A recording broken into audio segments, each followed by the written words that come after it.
tadi cerita Pak Haryanto, saya juga baru sampai rumah jam 12 karena pesawat Air Asia-nya delay 5 jam, tapi puji Tuhan nggak di kancing sehari.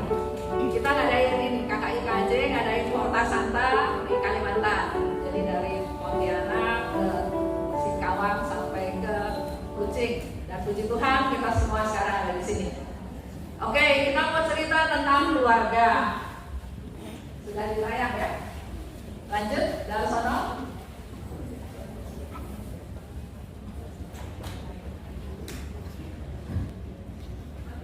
Subtema saya subtema saya bagi tugas sama Romo Bono. Sebetulnya saya sangat terkesan dengan buku-bukunya Romo Bono. Ini ada di depan semua, nanti Romo Bono bisa kasih tahu juga inti-intinya. Tapi yang paling berkesan buat saya itu adalah miracle mindset. Kita itu harus punya mindset mujizat, baru mengalami mujizat. Tadi kan doa-doanya termasuk Romo James juga bilang keluarga itu harus setia, harus berjuang, harus menderita, harus berkorban dan seterusnya. Tapi kalau sudah ada di dalam miracle mindset, itu semua kita bisa syukuri. Benar nggak Romo? Ya, baca bukunya, baca. Mumpung tahun jubileum ini. Dan satu lagi juga bagus yang saya baca tentang keluarga. Ya, nanti beli silahkan bukunya, mudah-mudahan nggak kehabisan. Oke, saya temanya tentang jatuh cinta sama mencintai itu sama nggak? Beda apa sama? Beda ya? Ya, oke. Apa bedanya? Kalau sudah tahu beda, apa bedanya ya? Kita akan gali bersama, nanti bisa tahu sebetulnya bedanya di mana. Oke, lanjut. Nah, kalau kita bicara jatuh cinta, ingat lagunya Titi Puspa nggak? Ingat ya? Kita nyanyi sebentar. Mana?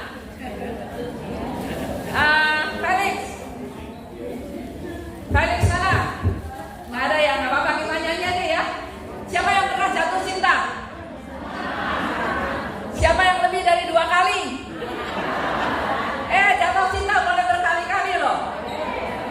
Jatuh cinta lihat rumah bagus, jatuh cinta lihat bintang film.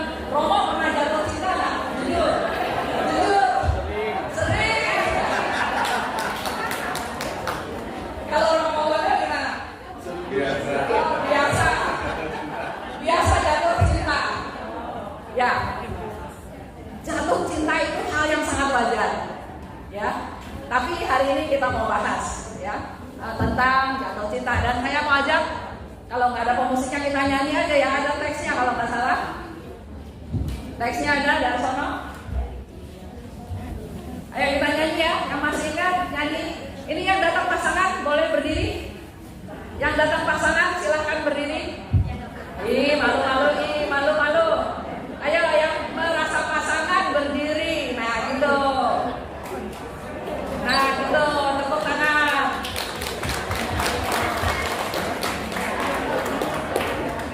Kalau tadi Romo James bilang sering, nanti kita undang ya untuk sharing. Ya. Romo takut disuruh sharing, bilangnya ada pernikahan. Oke, aduh terlalu kecil ya. Oke, kita nyanyi saja. 1, 2, 3. Jatuh cinta.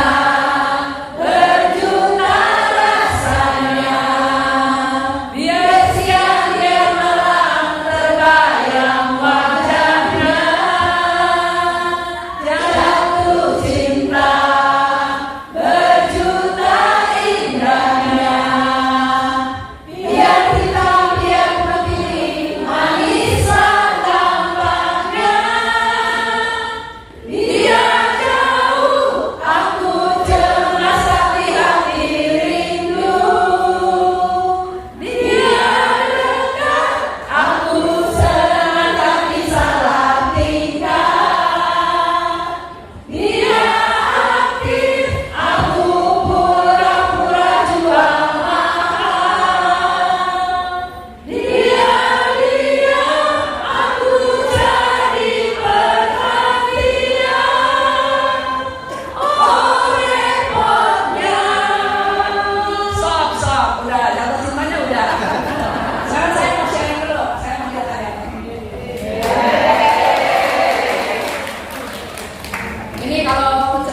jatuh cinta terjadi kita lama pernikahan 47, pacaran 7 tahun, berarti 54 tahun yang lalu.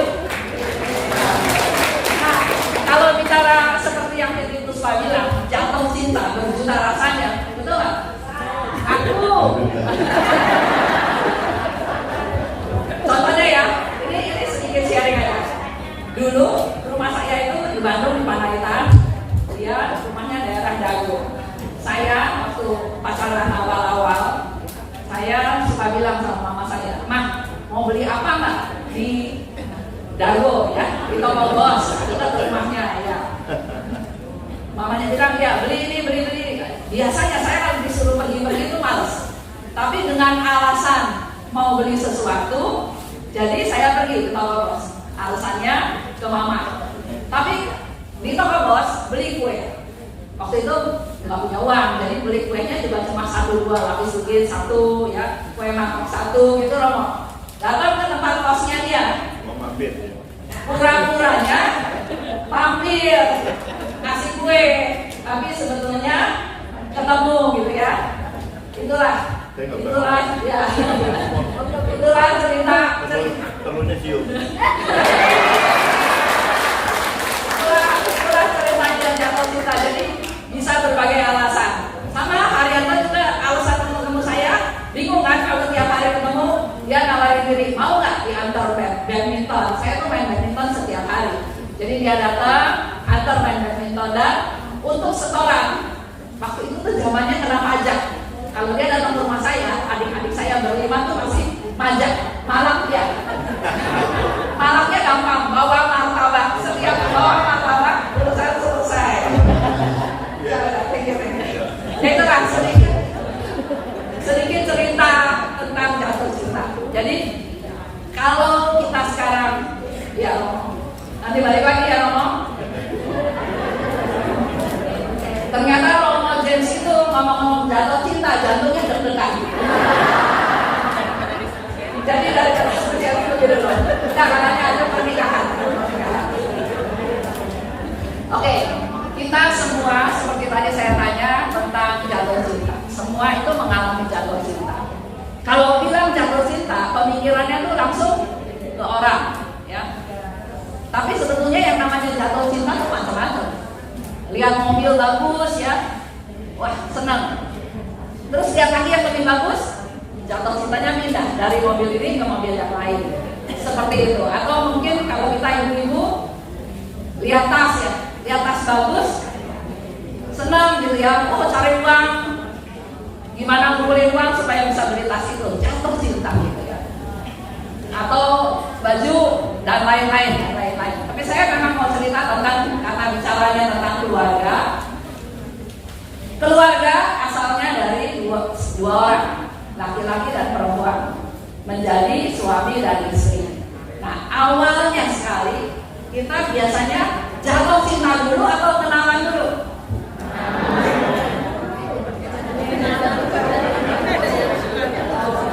Banyak ya, banyak versi dan tidak salah.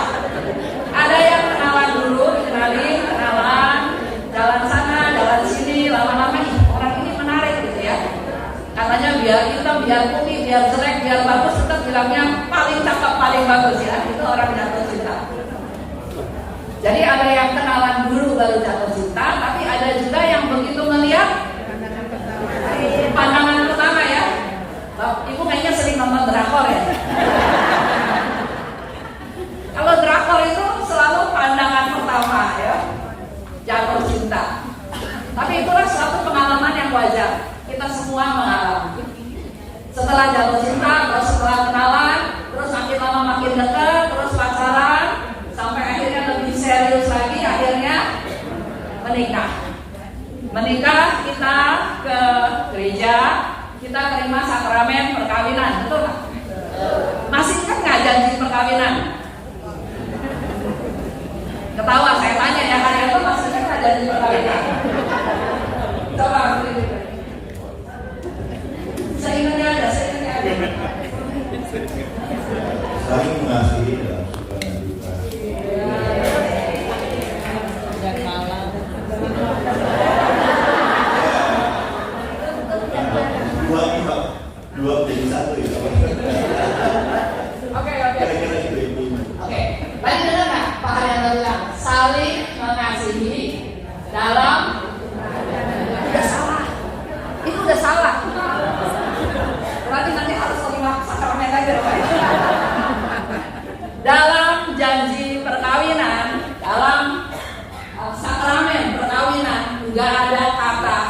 saling. Saya, Esrina, akan mencintai Haryanto sebagai suami saya dalam untung dan malang, dalam sehat dan sakit, nggak ada alasan. Nanti Romo Bono benerin ya, saya salah nggak gitu. Tapi menurut saya nggak ada kata saling, karena kalau sudah saling, disitulah masalahnya. Saya baik sama kamu, kamu juga harus baik sama saya. Saya melayani kamu, kamu juga harus melayani saya. Akibatnya apa? Begitu kawin, begitu bulan madunya lewat, mulai kelihatan boroknya. Waduh, istri saya malas sekali. Atau ternyata suami saya penjudi. Ternyata suami saya gampang kelirik kiri kanan. Atau ternyata suami saya juga malas, nggak mau kerja, dan lain-lain. Kalau kita ketemu pasangan yang seperti itu, dan kalau di mindset kita ada saling, udah pasti berantakan. Betul nggak? Ada satu ibu cerita sama saya, Bu Esther, tahu nggak? Suami saya dengerin di mana-mana. Terus apa yang dilakukan? Dia bisa, gua juga bisa, karena saling. Ya, jadi pertama kamu saling. Pak Haryanto sebetulnya nggak saling, cuma dia tadi gugup karena saya nggak siap.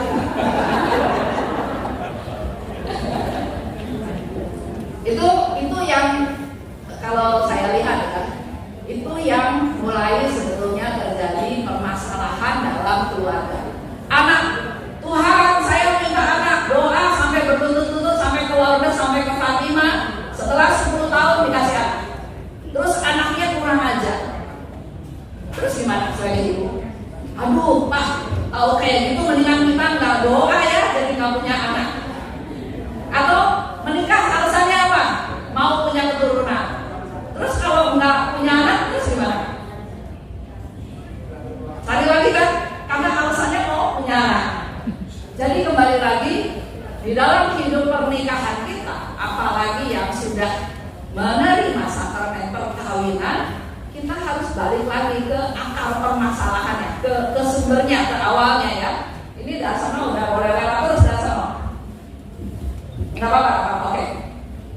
Jadi itu yang mau saya ajak Bapak Ibu untuk kita kembali ke awal kita menerima sakramen perkawinan. Nah sebelum sampai ke sana, saya mau ajak teman-teman semua dulu untuk tahu bahwa tahun ini tahun yubileum. Sekarang sudah bulan Agustus, artinya tinggal Agustus, September, Oktober, November, Desember. Tahun yubileum itu tahun yang diberikan oleh Tuhan sebagai tahun yang penuh rahmat. Ada orang yang menjalaninya ya sudah biasa-biasa saja. Toh kita pernah ngalamin 3 kali tahun yubileum. Tahun 2000, ada yang tahu bahwa itu tahun yubileum? Tahun 2000 ya. Terus tahun 2015, 2016. Terus sekarang tahun 2025. Ada 3 kali kesempatan kita mengalami tahun yubileum, dan setiap tahun yubileum itu ada rahmat luar biasa yang Tuhan kasih. Pertanyaannya, kita berubah? Kita sudah berubah belum? Siapa yang merasa sudah berubah? Ayo, jangan saya yang kedengaran suara aja, tangannya tunjuk jari juga. Jangan bebek Bu, berani Bu, berubah. Siapa lagi yang merasa sudah berubah? Oke, ini anak buahnya Romo Bono yang berubah, orang lain nggak ada yang berubah. Coba saya tanya, berubahnya dalam hal apa? Banyak hal yang berubah dari saya dalam melayani keluarga, di komunitas, dan banyak. Tadi apa? Damai?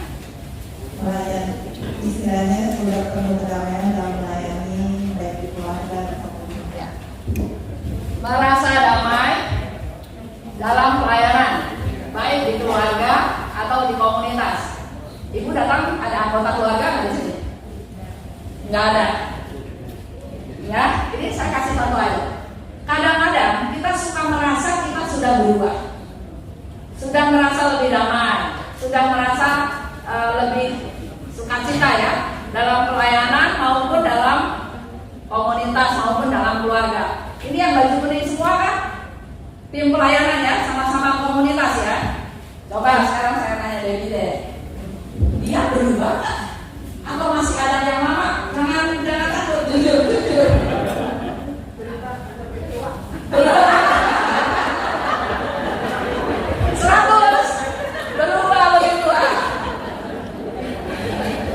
Nah, ini saya cuma mau kasih contoh. Kadang-kadang kita merasa berubah kitanya, ya. Tapi yang Tuhan mau adalah orang lain melihat kita berubah. Jadi kita, nah ini yang suka terjadi juga dalam hubungan suami istri. Saya sudah berubah loh, saya sudah ngalah, kamu sekarang giliran ngalah gitu. Tapi belum tentu pasangan itu merasa berubah. Karena contohnya misalnya contoh lah ya, saya sama Hayanto, nanti kalian mama pulang ke rumah ribut. Misalnya, tapi saya lakukan sih biasanya, ini contoh ya, ada seorang istri yang biasanya berharap sesuatu kepada suaminya, minta izin boleh jalan-jalan, minta izin boleh beli tas bagus, tiba-tiba baik sama si suami, melayani, mau makan apa, segala macam.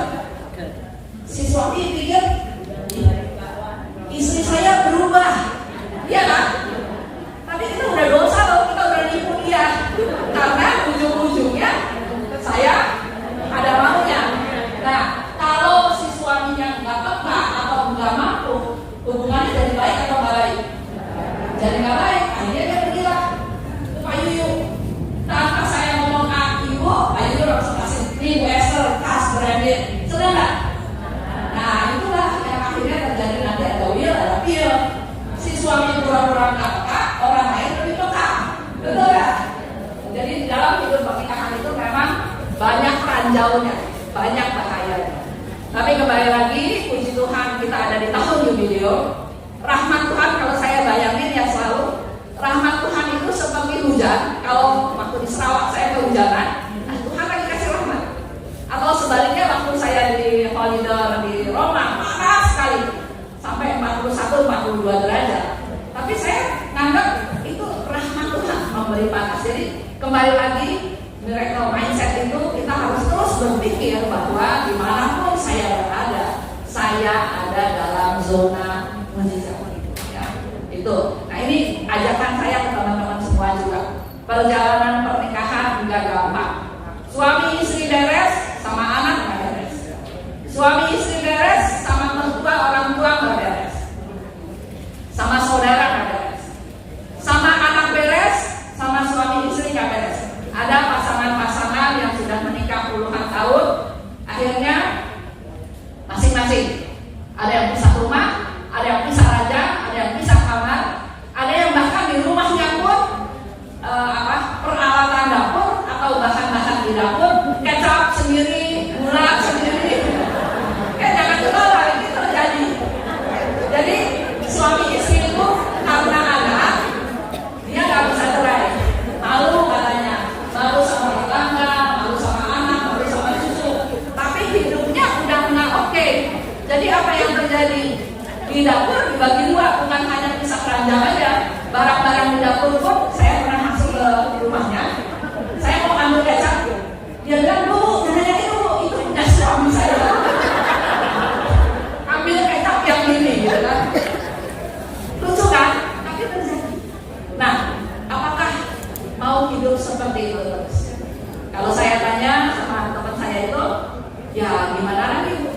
Cerai nggak bisa. Saya hidup dari dia, saya nggak pernah kerja. Mau nggak mau saya orang yang tidak berdaya. Jadi ya jalani aja. Sampai kapan? Sampai mati. Nanti tinggal lapor sama Tuhan. Tuhan, kenapa saya dikasih suami seperti itu? Nah, nanti dia mau jelasinnya dalam sakramen perkawinan. Kadang-kadang memang itu rencana Tuhan itu Tuhan izinkan terjadi. Kenapa kita dapat suami seperti itu? Kenapa kita dapat istri seperti itu? Atau kenapa kita dapat mertua seperti itu? Itu semua memang misteri, tapi perlu kita gali. Tuhan itu mau apa sih dalam hidup kita? Kuncinya Tuhan mau kita praktek mencintai. Kalau mencintai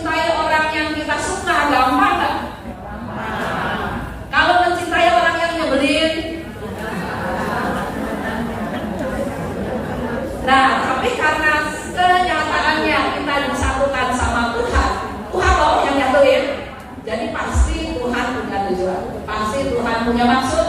Dan satu hal lagi yang sering orang bilang, udah gak kuat saya Bu Esther. Tapi kalau kita percaya firman Tuhan, Tuhan bilang, aku tidak akan membiarkan kau jatuh tergeletak. Kalau masih dalam tanda kutip biarin sama Tuhan, artinya Tuhan mau kasih tahu bahwa kamu masih kuat. Ya, itu salah satu yang saya mau ajak Bapak Ibu. Kita mari menjadi tanda seperti Paus Fransiskus bilang.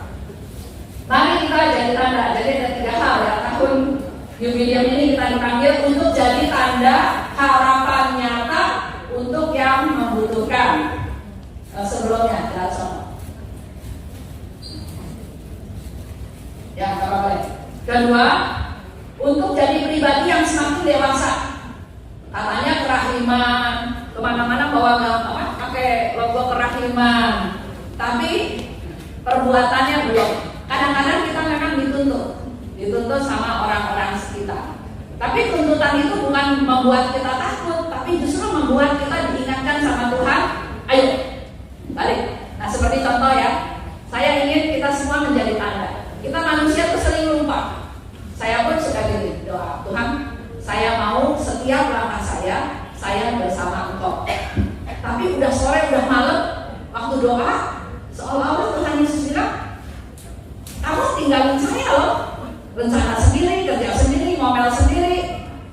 Mana Yesusnya gitu kan? Jadi memang manusia itu perlu tanda. Apakah pakai pins, apakah pakai buku, apakah pakai, nah sekarang saya pakai ini tandanya supaya ingat kalau lagi ngomel-ngomel, ingat loh, ini tahun jubileum. Gambarnya 4 orang berpelukan. Berarti Tuhan kan mengutamakan persaudaraan, kerukunan. Jangan egois, jangan sok-sokan. Dan salibnya misalnya jangkar yang memang harus harus betul-betul masuk mengandalkan Tuhan Yesus. Karena Tuhan Yesusnya sekarang merunduk kepada kita yang tidak berdaya untuk terus melimpahkan rahmat kerahimannya. Jadi dalam hidup kita sehari-hari, mungkin saja kalau yang datangnya suami istri bisa gandeng tangan. Kita bertobat yuk berdua. Kita sama-sama jalanin sebagai tanda buat anak-anak, buat lingkungan. Tapi kalau kita yang datang sendiri, kita tiba-tiba datang, peluk suami gitu ya. Wah, ada apa ini? Kok tiba-tiba baik? Selama-lama ini gak pernah peluk, kok sekarang tiba-tiba peluk? Karena kebiasaan suka minta, suami malah tidak happy dipeluk. Wah, jangan-jangan dia lagi mau minta apa nih gitu kan? Ya, hal-hal seperti itu.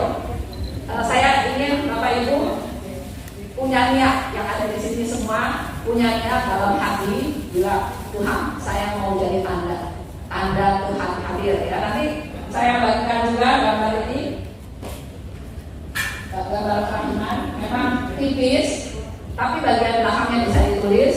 Nanti boleh ditulis tanggal, boleh ditulis hal penting, boleh ditulis sesuatu yang ya Tuhan, mulai hari ini saya mau bla bla bla ya, ceritanya seperti itu. Oke. Nah, sekarang kita lanjut ke titik awal ya tadi.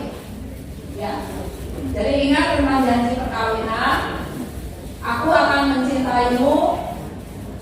Artinya bukan saling ya. Tadi saya sudah bilang ini bukan saling. Jadi kata saling itu mulai dihapus di kamus kita ya. Kita mau mencintai seumur hidup. Jadi bukan saling, bukan bersyarat, tapi perlu komitmen. Pasangan kita bisa nggak setia? Bisa.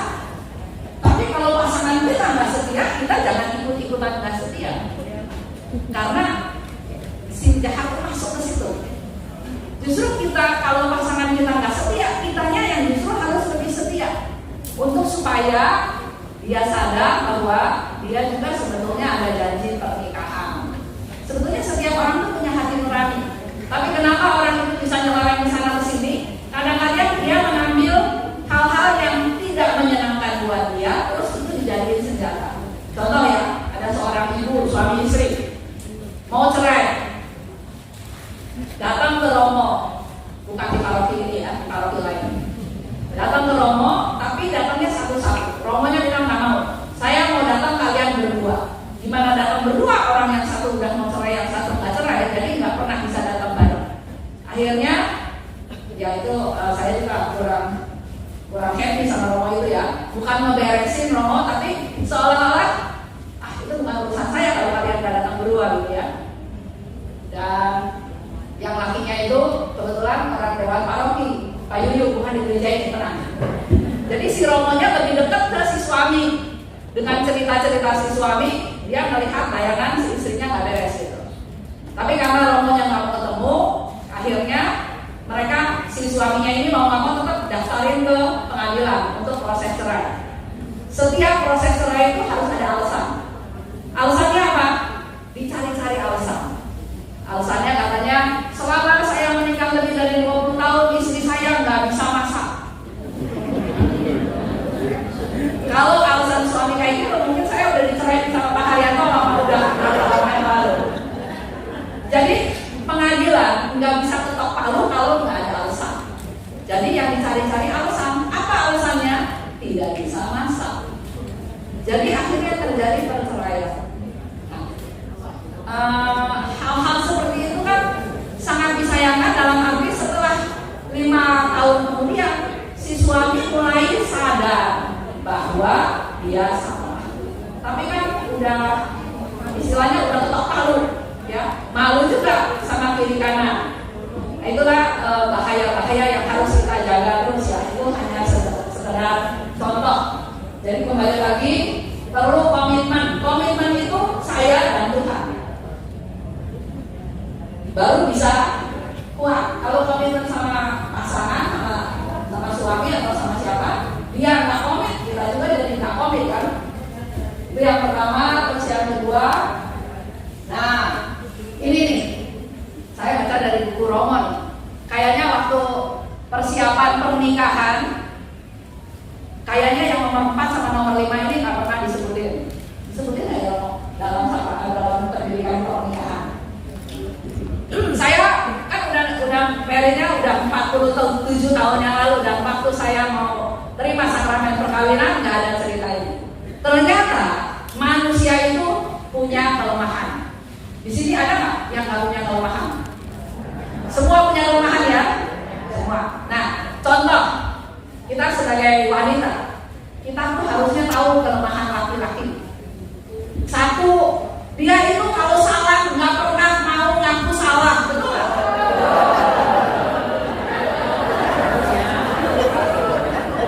Tapi yang terjadi, si istri nggak sadar bahwa itu kelemahan laki-laki.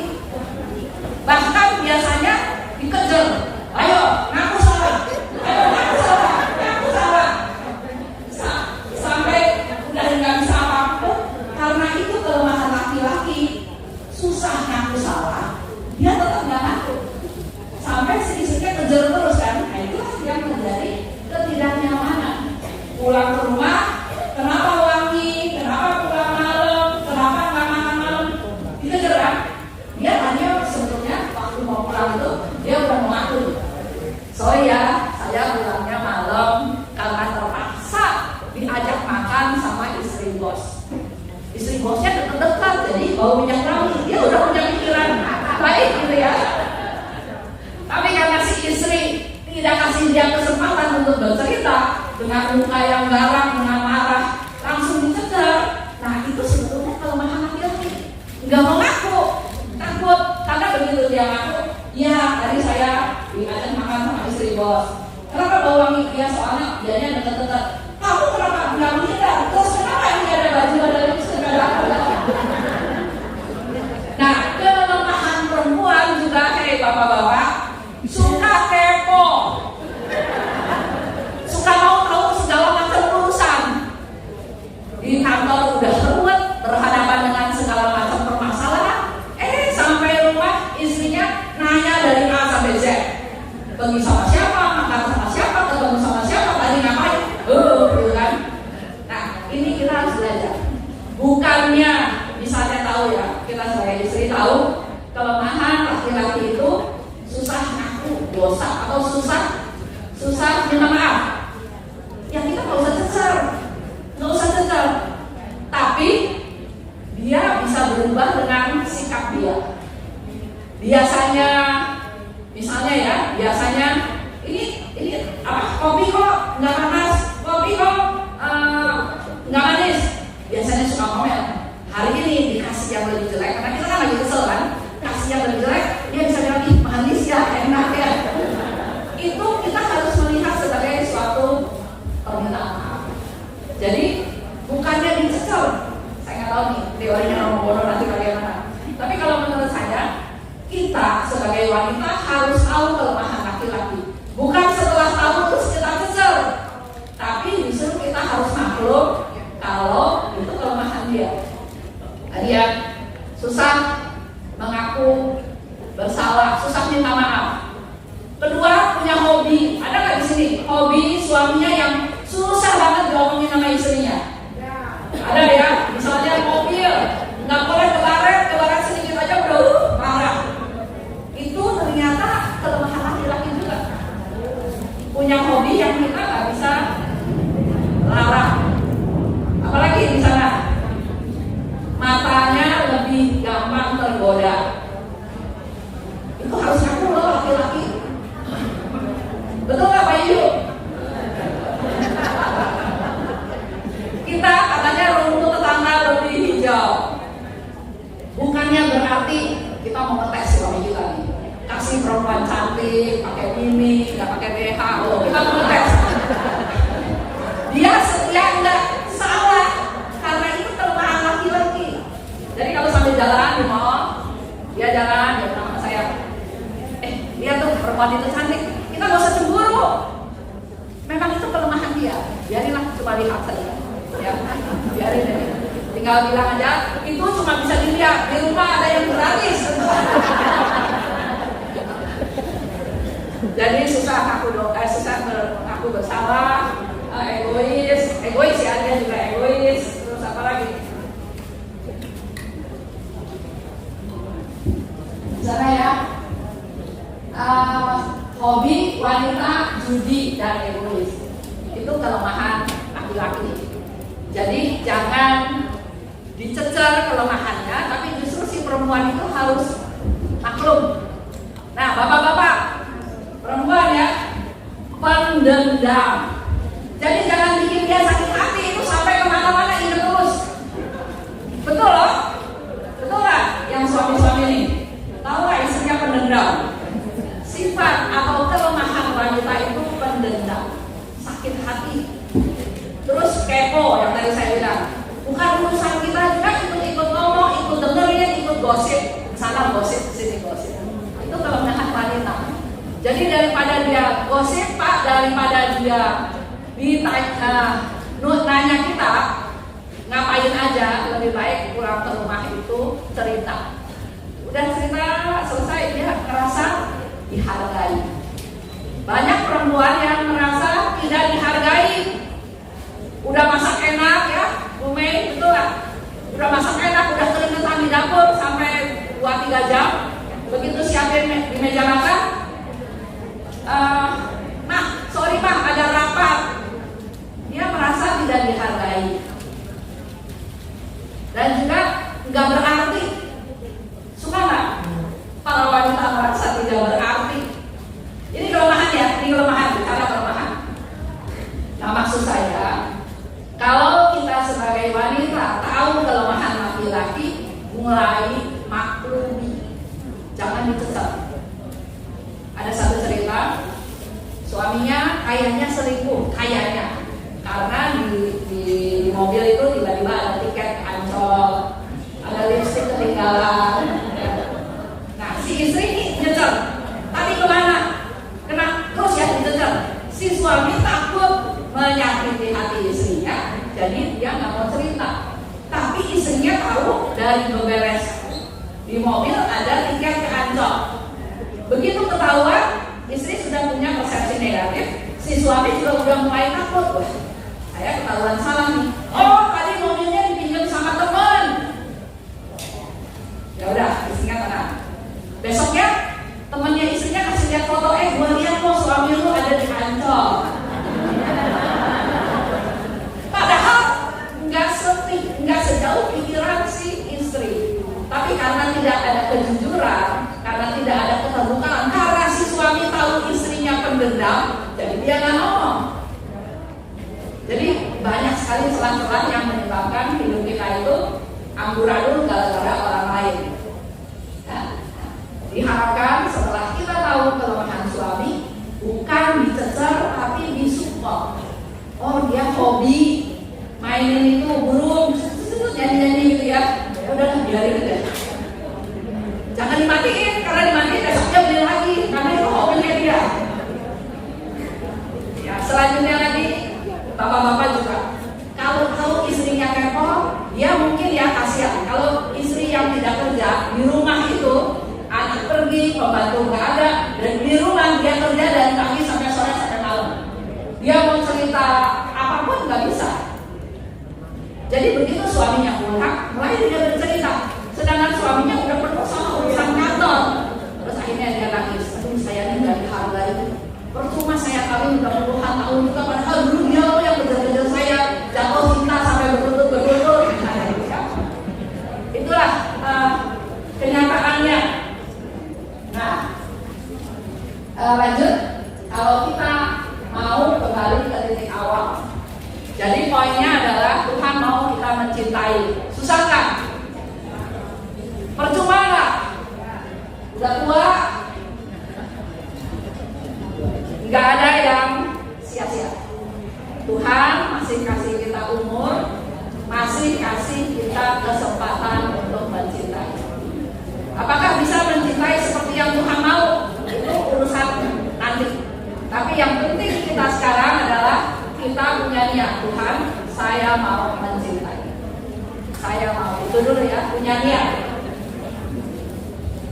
Nah, tahapannya ada 2 hal aja yang perlu Bapak Ibu lakukan. Bisa ada hari ini masih sehat, masih bisa datang, masih bisa berkomunitas, syukuri. Saya punya adik paling kecil ya, beda 12 tahun.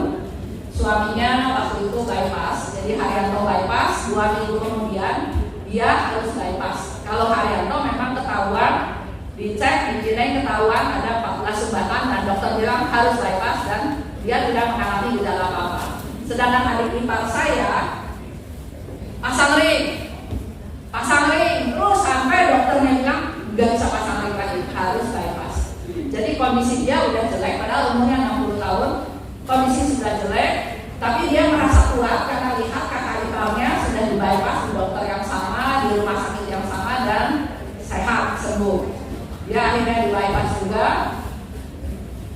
Dokternya bilang besok bisa pindah ke kamar biasa, tapi malamnya ternyata ada masalah, semuanya turun dan akhirnya meninggal. Yang saya mau cerita, adik saya cerita gini,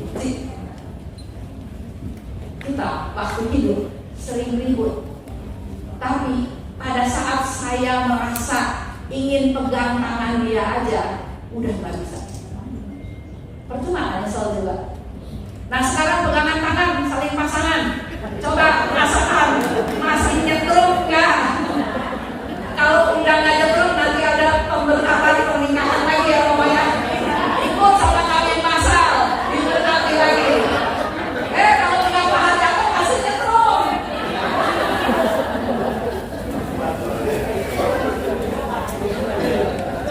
Nah, bicara soal nyetrum, ada orang yang bilang katanya, udah hambar, udah nggak terasa apa-apa. Saya baca buku Roma juga ya, bahwa manusia itu punya energi. Energi itu nggak bisa hilang, cuma bisa dirubah. Kalau saya punya energi, saya mau marah, saya bisa marah dengan energi. Saya mau berbuat baik, saya juga pakai energi itu. Jadi yang harus kita lakukan adalah merubah energi yang ada dalam diri kita. Kenapa ada orang yang tenang, terus sampai suatu titik tiba-tiba meledak? Itu karena dia sendiri udah gak tahan energinya, sama dia ditahan, tapi jeleknya dia bikin energi itu jadi negatif. Sampai suatu hari meledak keluar, orang-orang kena marah, dianya juga kena stroke, akhirnya sakit. Mari nanti tanya Romo ya, mudah-mudahan nanti waktu meditasi Romo ngajarin kita merubah bagaimana energi yang negatif itu jadi positif. Kalau kurang waktunya kita bikin lagi event. Ya Romo ya. Nah itu bicara tentang energi. Jadi kita semua punya energi. Ya, jadi nggak bisa hilang gitu aja. Cuma bisa dirubah, bisa dipindah menjadi amal. Jadi sekali lagi, Bapak Ibu syukuri. Bisa hari ini bersyukur atau nyesel atau apa saya nggak tahu. Tapi Tuhan mau bersyukur. Bersyukur atas hari yang Tuhan kasih, umur yang Tuhan kasih, mungkin juga pengalaman-pengalaman enak, nggak enak yang Tuhan kasih, syukuri. Karena seperti Suster Faustina bilang, masa lalu dia nggak bisa apa-apain. Yang dia bisa lakukan dengan masa lalu hanya bersyukur. Terima kasih Tuhan karena saya bisa melewati masa lalu hingga hari ini. Dan yang kedua yang Bapak Ibu harus lakukan adalah buat rencana.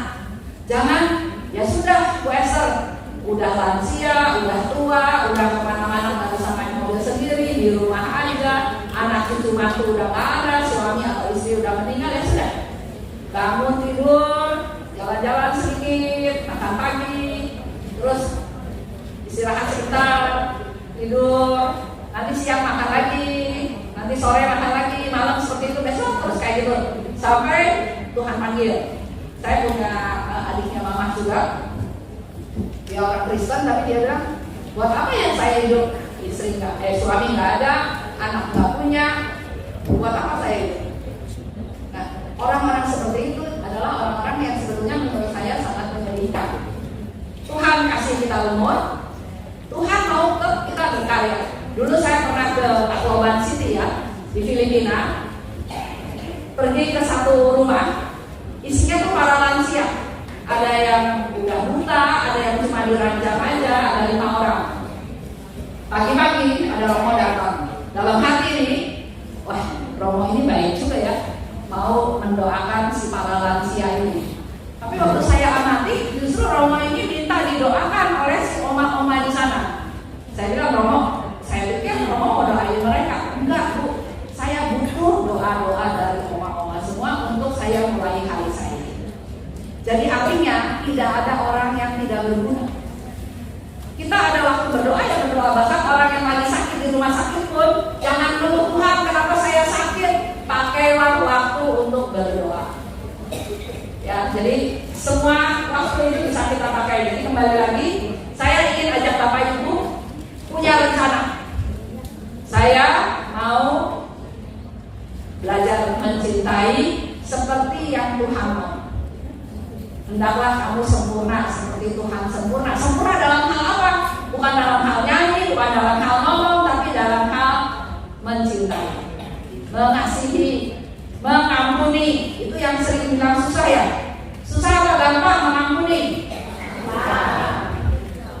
Susah tuh Romo. Berarti sebentar lagi ada gunanya Romo.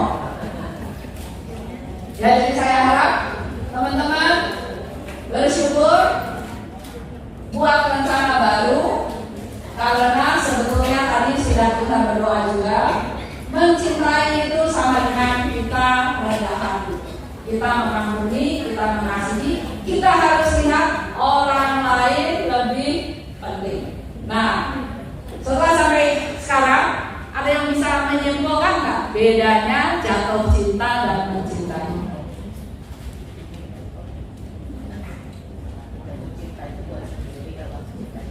Nah, udah dapat 100. Dapat 100 Romo.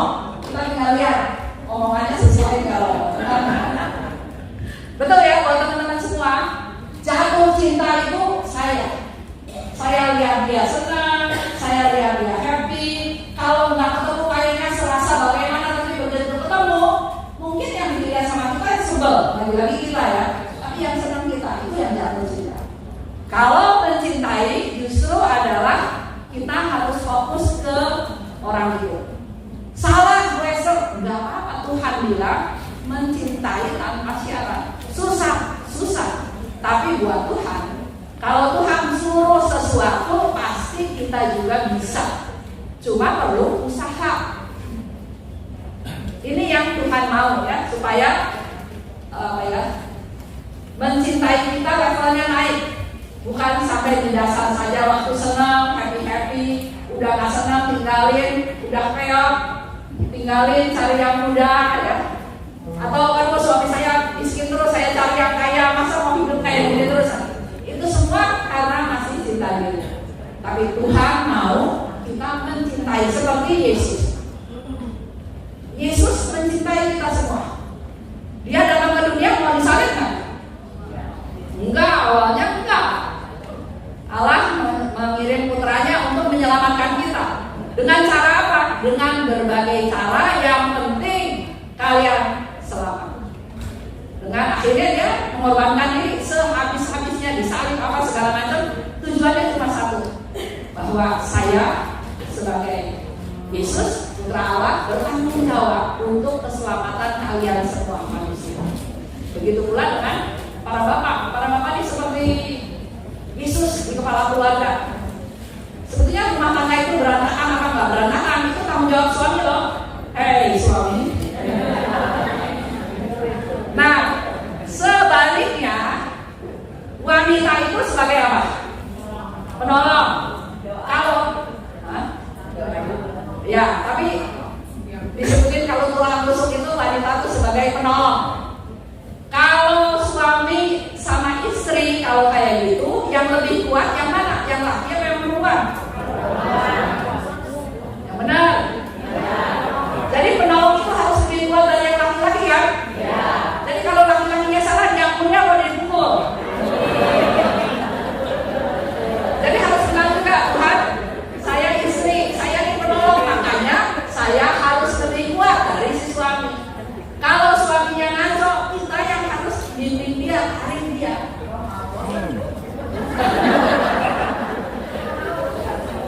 Nah kalau udah bosan, kalau mau itu nanti biar Romo Bono yang jawab. Memang kadang-kadang kembali lagi ya, kalau kita bilang bosan ya tadi siapa yang bilang bosan? Kita kadang-kadang ya egois itu, aduh lihat lu lagi bosan. Suaminya kalau bisa ngomong, aduh gue lebih bosan lagi dari itu. Dulu cantik ya, sekarang udah peot-peot gitu ya. Apalagi sekarang perempuan kan banyak yang operasi plastik. Dia lihat ke kiri ke kanan, Pak Haryanto nih paling sering. Ini bintang-bintang cakep ya, cantik ya. Saya kadang-kadang bilang, itu semua operasi. Oh gitu ya. Kalau kita nggak operasi kan kita kelihatannya jelek kan, kayak orang lain. Ya contoh lah Titik Puspa, hebat sekali kan, kelihatannya cantik sekali kan. Tapi kan kita nggak tahu operasinya di mana-mana. Sekarang bintang film juga ada operasi di muka, ada di pantat, ada di mana-mana ya. Jadi kalau lihat, wah seksi gitu kan. Nah, jadi kalau tadi saya dengarnya suara ibu itu bilang bosan. Anggaplah pernikahannya sudah 40 tahun yang lalu ya, bosan katanya gitu. Kalau bisa tanya suaminya, aduh bu, ya bosannya sekarang, saya tuh udah dari 20 tahun yang lalu bosan. Jadi kembali lagi kadang kita hanya mikirin diri kita, nggak mikirin orang lain. Dulu katanya pintar masak, sekarang lagi-lagi catering. Kenapa nggak mau masak? Punya kan usaha gitu kan? Banyak hal. Jadi kembali lagi, kalau kita melihat dengan kacamata kita untuk kebaikan kita, pasti Bapak Ibu hidup akan tercerah. Tapi kalau sekarang belajar, Tuhan, saya diberi suami seperti ini. Aduh, kekurangannya banyak Tuhan. Tuhan bilang, justru kamu kan penolong. Kamu tolong dia supaya sama-sama masuk surga. Karena Tuhan bilang kalau lu sendiri yang masuk surga, suami lu enggak, gua turunin lu juga. Kamu suami istri, 2 jadi 1. Mau nggak? Nggak mau kan? Nah, mari kita masih dikasih waktu sama Tuhan memperbaiki relasi. Yang penting dari kita. Kalau pasangannya nggak mau, urusan Tuhan. Tapi kita ingat, doa koronka. Yesus bilang, doakan doa koronka untuk orang itu. Karena dengan kalian berdoa koronka, engkau mendekatkan orang itu kepadaku. Jadi kasarnya ini, aduh Tuhan, saya sudah tidak berdaya Tuhan. Saya doain aja dia. Ini Tuhanlah yang merubah dia, memberkati dia dan lain-lain. Saya lihat ada putih-putih itu, ada santa di belakang. Suster, maju ke depan suster. Ayo suster. Biar saya lebih semangat. Nanti ledekin suster udah pernah jatuh cinta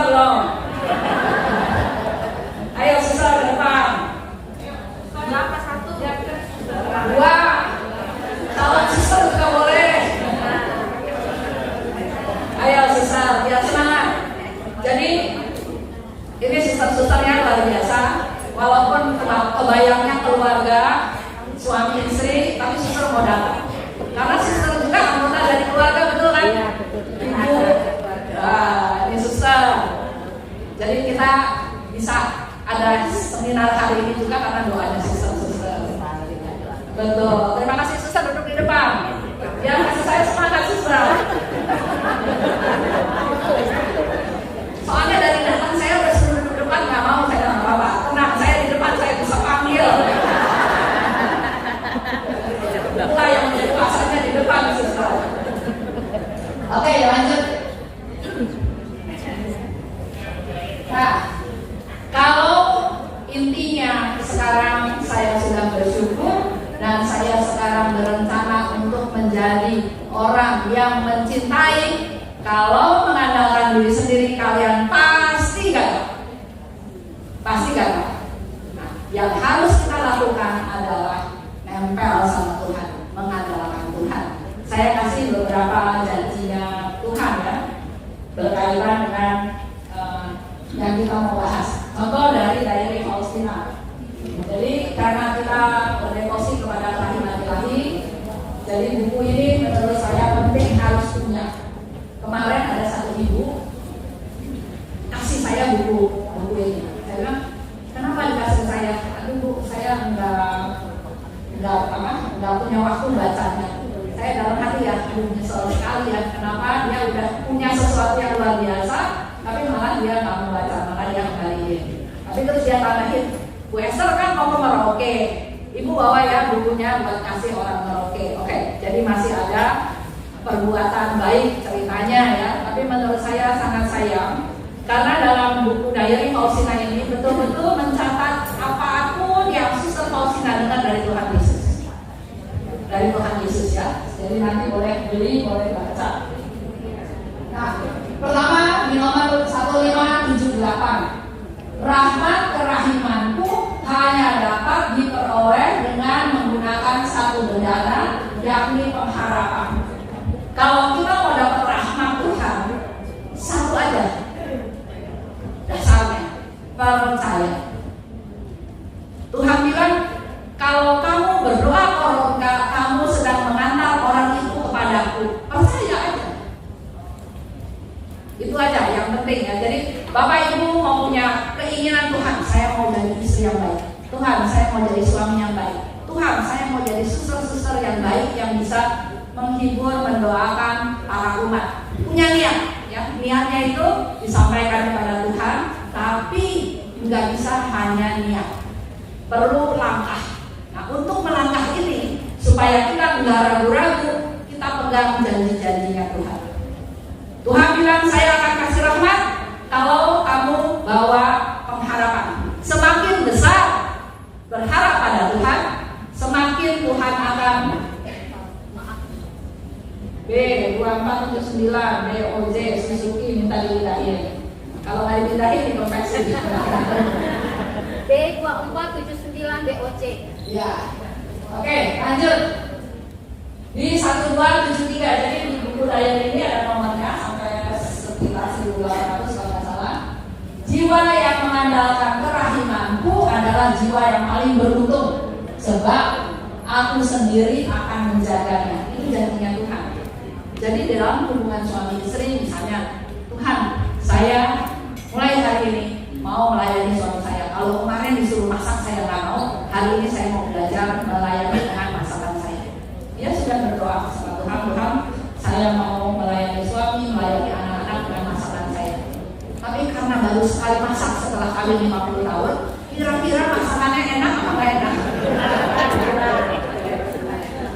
Saya pernah mau coba masak, saya masuk ke dapur, udah lebih dari setengah jam Haryanto masuk dapur. Ngerjain apa sih dari tadi kok nggak kelar-kelar dia bilang gitu kan? Akhirnya kelar lah terus saja. Enak nggak enak? Kira-kira enak apa nggak enak? Nggak pernah latihan mana mungkin enak? Nggak enak. Jadi akhirnya dia komentar, udah nunggu setengah jam lapar nggak enak. Tapi Tuhan itu baik. Tuhan bilang, nah kalau kayak gitu, kamu yang masak saya makan, setuju? Setuju. Jadi semua itu kalau di diambil positifnya, semua itu ada positifnya. Karena kalau saya yang masak, habis bahan nggak bisa dimakan. Kalau dia yang masak, gasnya irit, bahan juga nggak terbuang, dan yang makan enak. Sampai anak saya kalau masak di Melbourne, dia langsung tanya ke saya, "Mah, yang papa masak yang mana? Yang mama masak yang mana?" Saya pikir, wah dia pengen nyobain masakan saya ya. Taunya enggak. Sama anaknya, sama Ryan, sama Rex, kalian makan yang punya grandma ya, ini punya mama. Dia mau makan karena dia pikir sayang, udah mulutnya enak. Jadi ya fakta. Apakah terus sakit hati? Apakah sedih? Saya bersyukur. Karena kalau kayak gitu kan nggak disuruh masuk lagi. Contoh ya, ini cerita sekian puluh tahun yang lalu. Kita di keluarganya Haryanto ini, kalau malam tahun baru atau malam Natal suka main mahjong. Kalian tahu bisa main mahjong? Main mahjong. Dan main mahjong itu kan berlomba kaki. Saya dari nggak bisa diajarin sampai bisa karena mereka berlomba kan 4 orang. Nah, waktu kita ngumpul dan kalau yang kalah itu harus masak. Gantian kan? Harus masak. Tapi mertua saya tahu saya nggak bisa masak. Jadi kalau saya kalah, saya mau berdiri. Dia bilang, "Gak usah, Esther, duduk aja dulu. Kamu masak nggak kelar-kelar, saya aja masak." Nah, betul kan? Jadi pokoknya hidup dengan segala kekurangan itu, kalau kita bisa menerima, kita suka cinta. Tapi kalau kesel, waduh, saya ketahuan nih nggak bisa masak, saya dihina, saya apa ya, bodohnya sendiri menurut saya ya. Jadi kita harus selalu kembali lagi Romo bilang, punya energi, pakai energi untuk hal yang positif ya. Nah, dan lain, Yesus bilang di 5:73, "Jangan takut akan suatu pun, Aku menyertaimu. Semua masalah ini ada dalam tanganku, dan aku akan menghantarnya sampai menghasilkan buah sesuai dengan kerahimanku. Karena tidak ada suatu pun dapat menghalangi kehendakku." Yesus itu mau kita rukun, damai, sejahtera, sukacita. Kalau keinginan Yesus seperti itu, sejahat atau apapun tidak bisa menghalangi kehendak Tuhan. Yang sering terjadi kitanya, dengan free will kita yang menghalangi kehendak Tuhan terlaksana. Contoh ya, saya sampai berapa menit lagi ya? Apa udah selesai? Contoh, ada satu ibu, dia udah menikah lebih dari 20 tahun. Dia datang ke saya, dia bilang, "Esther, suami saya itu suka pukulin saya." Terus ada teman kasih nasihat, "Mendingan kamu cerai aja, mumpung masih muda, jadi masih laku kalau kawin lagi." Cantik, orangnya cantik ya. Terus saya tanya gini, "Bu, emang suaminya udah pukulin ibu berapa lama?" "Ya selama saya kawin lebih dari 20 tahun. Terus saya bilang, "Kalau kayak gitu ibu udah kuat toh dipukulin dia." Terus akhirnya saya bilang, "Oke, sekarang ini deh. Cuma teorinya saja gampang. Kalau dia marah, kita lawan, terjadi tepuk ya, keluar energi. Sekarang kalau dia marah, diamin aja. Nanti hilang sendiri. Gak bisa, Bu Esther, saya juga pengen nyaut lagi." Oke, kalau kayak gitu berdoa dalam hati. Jadi kalau dia ngomel-ngomel terus, kita berdoa. Kalau perlu, nyanyi. Tapi nanti dibilang orang gila, biarin, yang penting jangan ditanggapi. Mungkin dia pikir kita saya nasihatin gila kali ya, dia pergi ya. Tapi kira-kira 2 minggu kemudian, dia di gereja lari-lari peluk saya. Saya bilang, "Kenapa Bu? Udah cerai?" Enggak cerai. Dia bilang, pulang dari kantor, suami saya juga marah-marah. Ya, tapi terus saya ingat juga, saya bilang. Jadi saya nggak nyaut, saya diam, bahkan saya bersenandung. Makin marah, karena kok nggak ditanggapi malah nyanyi kan? Jadi akhirnya dia juga pukul. Tapi anehnya, waktu saya dipukul, saya nggak sakit. Saya merasa ada yang peluk saya. Ya, bagus dong, puji Tuhan saya bilang gitu. Nah, yang luar biasa Bu Esther, dia tuh kalau marah tuh pulang kantor aja. Tapi besok paginya dia udah jadi orang sadar. Dia bilang gini sama suaminya, "Kemarin kok kamu dipukul diem aja? Kemarin kok saya marah-marahin kamu, kok kamu diem aja?" Terus dia bilang, "Tahu nggak? Waktu kamu pukul saya, sebelum saya. Makanya saya nggak merasa sakit. Nah, dari cerita itu suaminya tidak pernah bergerak. Jadi kembali lagi kita tetap juga harus berusaha dan yakin Tuhan jaga saya, peluk saya, dan Tuhan lebih dengar orang-orang yang menderita daripada orang-orang yang lagi hidup happy ya. Jadi jangan takut. Dan Tuhan bilang jangan takut akan suatu pun. Ini ayat-ayat ini sebetulnya di dalam buku ini banyak sekali. Ini cuma saya ambil sekebukanya aja. Ini beberapa nomor. Nggak kelihatan terus. Berapa menit lagi? Lanjut, 12. 17. Oke, lanjut. Itu tadi ya, tiga janji Tuhan. Nah, yang berikut kita tuh harus betul-betul percaya sama Tuhan. Kalau kita nggak mengandalkan Tuhan, kita usaha sendiri dengan kekuatan sendiri, dengan cara sendiri, ya dalam tanda kutip Tuhannya juga ya udah diam aja lah, terserah kamu mau ngapain gitu ya. Tapi di dalam devosi kerahiman, intinya yang mau diajarkan oleh Tuhan Yesus itu hanya dua: mengandalkan Tuhan dalam segala hal, dan yang kedua berbelas kasih. Itu yang Tuhan mau. Jadi ketemu suami, ketemu istri yang kadang-kadang bosan atau nyebelin, sebetulnya Tuhan sudah kasih ladang ke kalian untuk berbelas kasih. Gak usah cari di luar, gak usah cari pelayanan kemana-mana, di rumah aja belajar untuk berbelas kasih ke orang yang nyebelin. Kalau orangnya baik, gampang berbelas kasih. Ya, tapi kalau nyebelin, itulah yang susah. Tapi Tuhan masih mampukan kita. Ini di 15:9. Ini Faustina yang cerita ya. Aku ingin hidup dalam semangat iman. Segala sesuatu yang muncul dalam perjalanan hidupku, ku terima sebagai sesuatu yang dikehendaki Allah, yang penuh kasih, yang sungguh menginginkan kebahagiaanku. Maka segala sesuatu yang dikirim Allah akan ku terima dengan rasa syukur. Ada seorang ibu, udah umur 90 tahun, dia bilang, aduh saya tuh sangat bersyukur sama Tuhan. Punya anak banyak, punya mantu banyak, punya cucu banyak, semuanya baik. Tapi kayaknya Tuhan ada salah sedikit. Kenapa kasih saya suami yang jelek, suaminya nyeleweng? Saya bilang, ibu, kalau nggak ada si suami yang jelek ini, nggak ada anak 6, nggak ada cucu, nggak ada mantu. Jadi itu satu paket, nggak bisa dipisah-pisah. Karena kalau kamu kawin sama orang lain, pasti yang keluar juga lain lagi. Nah, kita sering milih, tapi Tuhan mau kita dengan yang plus yang minus. Itu kita semua belajar, ya. Belajar untuk bisa hidup lebih baik. Di 1264. Nah, ini Faustina ngajarin kita doa penyerahan. Ya. Poinnya antara lain, menyerahkan diri seutuhnya dan sepenuhnya pada kehendak Tuhan. Tuhan, kalau ini Engkau izinkan terjadi, mampukan saya untuk menerimanya, untuk menjalaninya. Udah nggak bisa lain lagi. Jangan bilang, Tuhan saya nggak terima. Gimana orang kenyataannya seperti itu? Tuhan saya makan sehat, olahraga semuanya, loh kok saya kena, misalnya kena hipertensi atau kena yang lain. Terima aja. Karena kalau terima, ini sudah langkah penyembuhan. Daripada kita melawan terus, kita juga nggak bisa apa-apa kan. Lanjut. Apapun yang kau berikan, maksudnya kata-katanya, apapun yang kau berikan akan kuterima. Belajar menerima.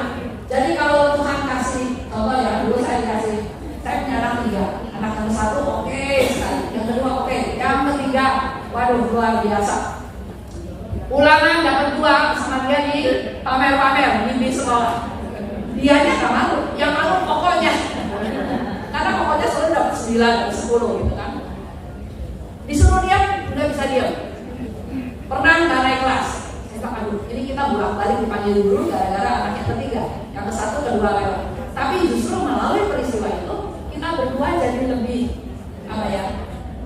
jadi lebih dekat, lebih doa bersama, lebih mikirin ini gimana ya gitu. Jadi disyukuri, bukannya aduh kalau kayak gini mendingan 2 aja. Enggak juga ya, Tuhan sudah kasih dan pasti Tuhan punya maksud. Bimbinglah aku meniti jalan yang kau sukai. Kita doa sama Tuhan, menjalani yang Tuhan sukai, bukan yang saya suka. Kita kan kalau doa pasti seringnya, Tuhan saya mau ini, mau ini, mau ini, mau ini. Berkati saya Tuhan, amin, pergi. Tuhan belum jawab loh. Tuhan bilang saya sukanya ini, gitu ya. Ini yang Tuhan sukai. Aku menaruh segala pengharapanku pada kehendak, belajar mengandalkan Tuhan, belajar berserah sama Tuhan. Karena kita tahu Tuhan itu maha baik. Tuhan itu nggak mungkin kasih yang nggak baik. Di firman kan ada orang tua nggak mungkin kasih batu, kasih apa? Ya kasih kalajengking gitu kan? Itu orang tua yang berdosa. Tuhan lebih tahu.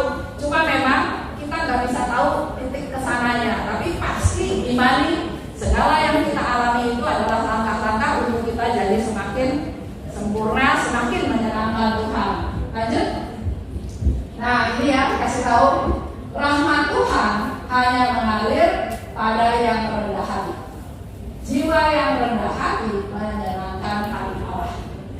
Kita diminta rendah hati karena memang Tuhan Yesus bilang rahmat itu hanya mengalir pada orang yang rendah hati. Kalau tadi ada ibu bilang bosan, belajar bertobat. Karena itu ciptaan Tuhan.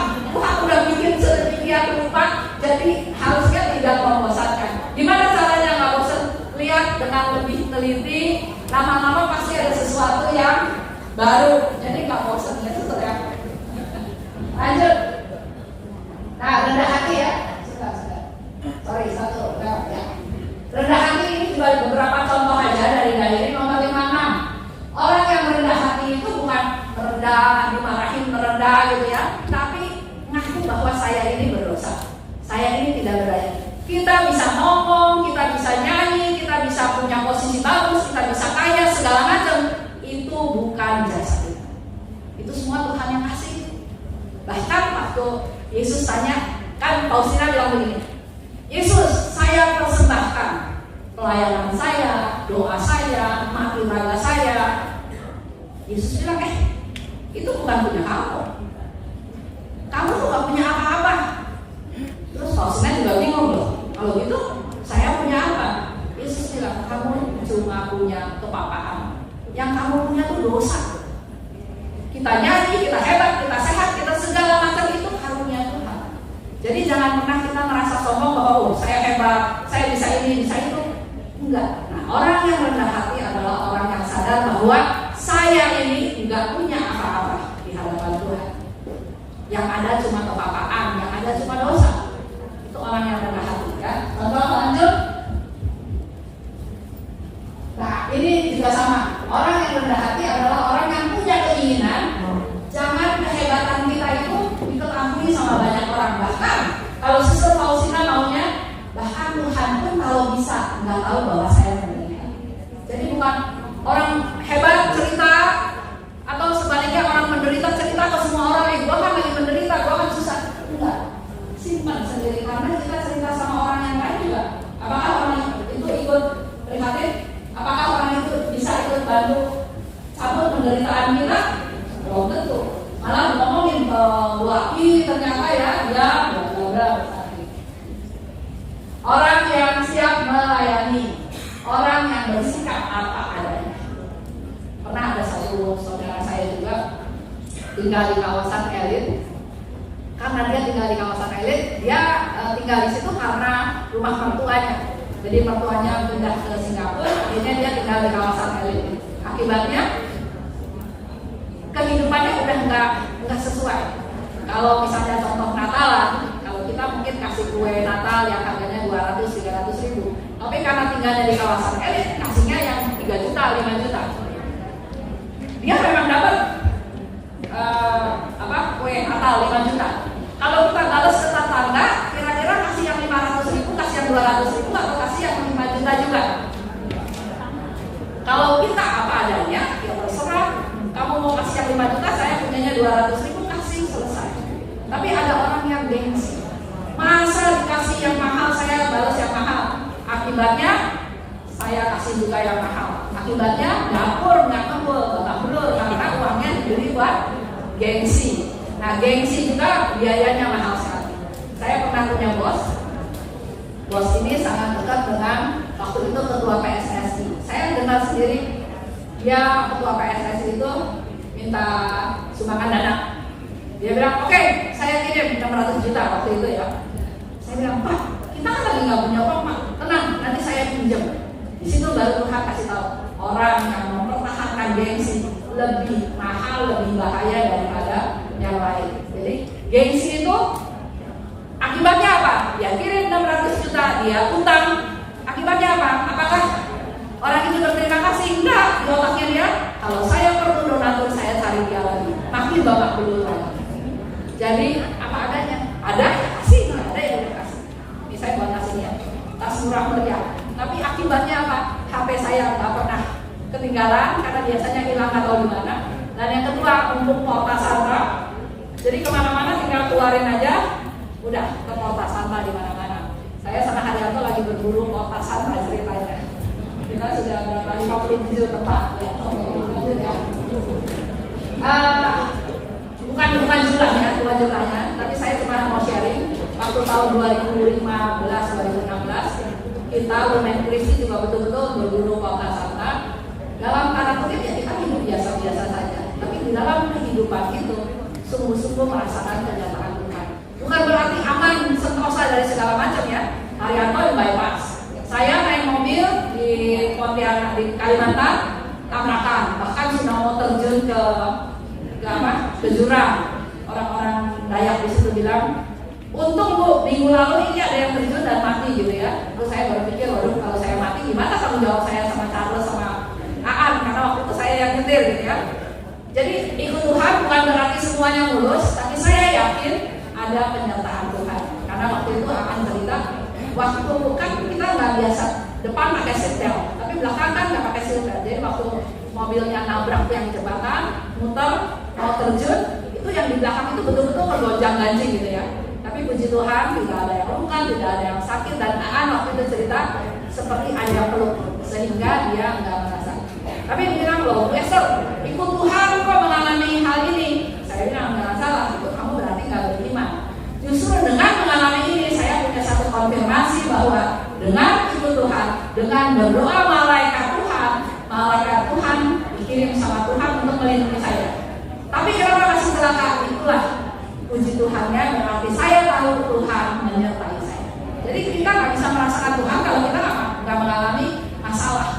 Kalau hidup tenang-tenang aja, akhirnya lama-lama kita pikir nggak perlu Tuhan. Tapi dengan permasalahan yang ada, kita tahu Tuhan ada, Tuhan dari doa kita ya. Lanjut, tidak bela diri kalau dicela. Ini masih banyak sekali yang nggak bisa ikut cara ini. Diomongin sedikit aja udah marah. Saya dulu di kantor dibilangin bahwa Bu Esther sok-sokan, muka jelek kayak gitu. Saya pikir muka saya jelek ya. Saya lihat kaca, enggak kok, kata Pak Haryanto paling cakep sedunia. Terus gimana orang itu? Ya orang itu matanya rusak, selesai. Karena kita bela diri pun kita nggak dapat apa-apa. Malah kita kesel, ya kan? Anggaplah mata dia yang salah, urusannya selesai. Apalagi kalau yang ngomong itu nggak selevel. Nah kita kadang-kadang lupa. Tukang sayur atau siapapun, kalau ribut terus kita merasa bener dia ribut. Terus saya bilang, kamu selevel nggak sama dia? Enggak. Udah selesai. Ya, bukan merendahkan ya, tapi maksudnya kita harus bisa memutuskan ini penting kalau saya. Nggak penting. Ya. Lanjut. Menanggung penderitaan dengan sukacita. Nah, ini yang harus kita praktekkan. Kalau susah, jangan nyalahin orang, tapi sukacita. Tuhan, saya menderita bukan karena sebab saya bersukacita karena saya punya credit point di surga. Amin. Saya ya, lanjut. Kayaknya waktunya udah habis. Ya, ini kesimpulan. Kita mau ada hidup di zona mujizat, mau kita hidup di luar, pilihannya di mana? Kalau saya ingin ajak Bapak Ibu, mari berdiri di zona mujizat. Artinya saya percaya sepenuhnya pada Tuhan, saya berharap sepenuhnya pada Tuhan, dan saya tahu Tuhan mengasihi saya, dan Tuhan mau saya mengasihi orang lain. Kalau kita ada di zona itu, apapun yang terjadi, kita sudah mengalami mujizat Tuhan. Itu satu ya. Kedua,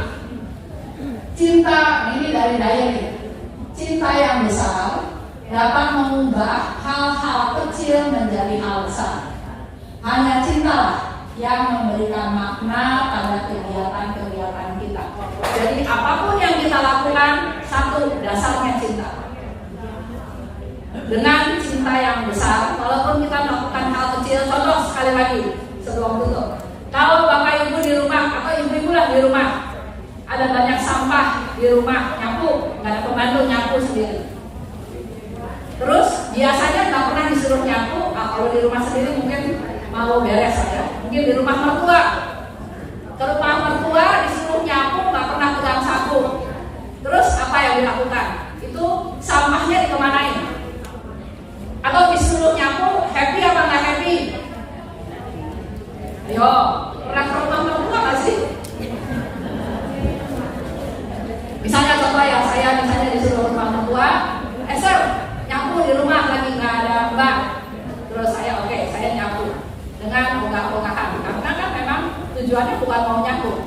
Terus cari panti nggak ada, terus sampahnya banyak, terus ternyata di rumah itu ada permadani. Kan? Nah, susul udah pernah praktek ya? Kan? Saya cuma disuruh membersihkan lantai, nggak bilang sampahnya dikemanain. Nggak usah saya pusing, saya masukin ke bawah permadani, saya bilang ke mertua saya sudah nyapu. Dan mertua saya lihat memang lantainya sudah bersih. Kita lakukan pekerjaan menyapu kan? Kita lakukan pekerjaan menyapu kan? Menyapu. Rumah jadi bersih kan? Bersih, tapi nggak pakai hati, nggak pakai kasih. Jadi kita masukin aja ke bawah permadani. Nah, itu hal sederhana seperti itu. Atau yang paling gampang lagi sekarang ke toilet, suka tarik tisu kan? Bapak ibu pakai tarik tisu lah, beneran di dalam toilet gak ada yang tahu, dipakai sebanyak-banyaknya, terus sebagian masukin tas. Ada nggak yang praktek begitu? Ada, kata Romo. Poinnya memang kita tidak berdosa, tapi kita nggak melakukan dengan kasih, karena kalau kita habisin, mungkin orang lain masih kebagian 2-3 orang yang keempat yang kebagian, padahal dia mau BAB setengah mati, mau diapain gitu kan? Nah, tanpa kita sadari kita tidak melakukan dengan kasih. Jadi mulailah dengan hal kecil, air dimatiin, irit, hemat, pokoknya semuanya Tuhan lihat. Gak peduli orang lain. Kita mau, kita hidup, lakukan berdasarkan kasih dan hanya Tuhan yang lihat. Oke, terima kasih.